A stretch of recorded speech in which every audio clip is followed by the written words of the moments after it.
Hello दोस्तों, एक बार फिर से आप सभी लोगों का स्वागत है मेरे teaching platform the Sahil academy पर और मैं हूं साहिल गुप्ता। तो दोस्तों, आज की क्लास में हम इंग्लिश ग्रामर के एक ऐसे कॉन्सेप्ट को क्लियर करने वाले हैं जिनमें मिस्टेक चाहे बोर्ड एग्जाम की तैयारी करने वाले स्टूडेंट्स हो, चाहे फिर किसी भी कंपटीशन एग्जाम की तैयारी करने वाले स्टूडेंट्स हो, उनसे हो ही जाता है। तो आज हम उसी मिस्टेक को दूर करेंगे। तो आप उस मिस्टेक को क्लियर करने से पहले मेरा एक छोटा सा क्वेश्चन है, ये जो सेंटेंस लिखा हुआ है ये सेंटेंस सही है या गलत है?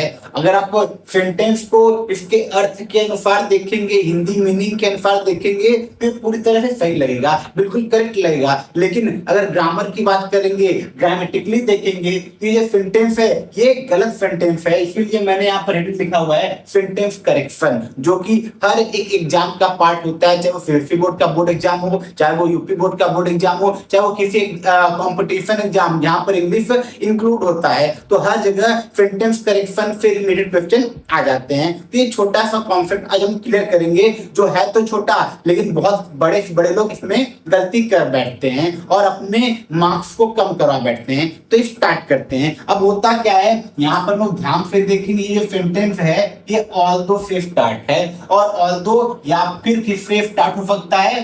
दो। ऑल्दो या दो से कोई भी अगर सेंटेंस स्टार्ट होता है तो बीच में यहाँ पर देखेंगे बट का यूज हुआ है, जो कि हमें नहीं करना चाहिए। बट का यूज यहाँ पर गलत है, रॉन्ग है।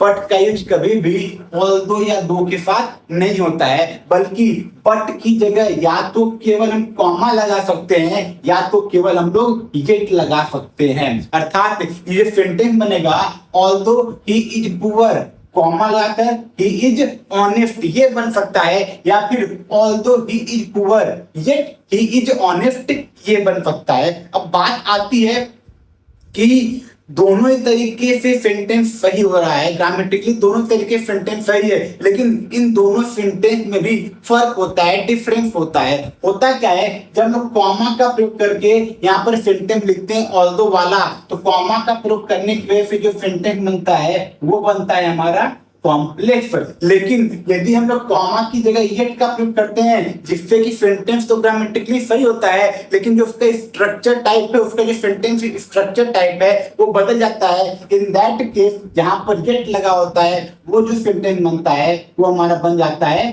Compound sentence. क्या बन जाता है? कंपाउंड सेंटेंस बन जाता है। तो अगर मैं एक लाइन में इस पूरे का निचोड़ बताऊं, तो जब भी कोई भी सेंटेंस ऑल्दो या दो से स्टार्ट होता है, तो वहां पर हम बीच में जो सेकंड क्लॉज होता है वहां पर हम कभी बट का यूज नहीं करते हैं, बल्कि या तो कॉमा का यूज करेंगे या फिर येट का यूज करेंगे। कॉमा का यूज करने पर जो सेंटेंस बनेगा वो कॉम्प्लेक्स बनेगा, और येट का यूज करने से जो सेंटेंस बनेगा वो कंपाउंड बनेगा।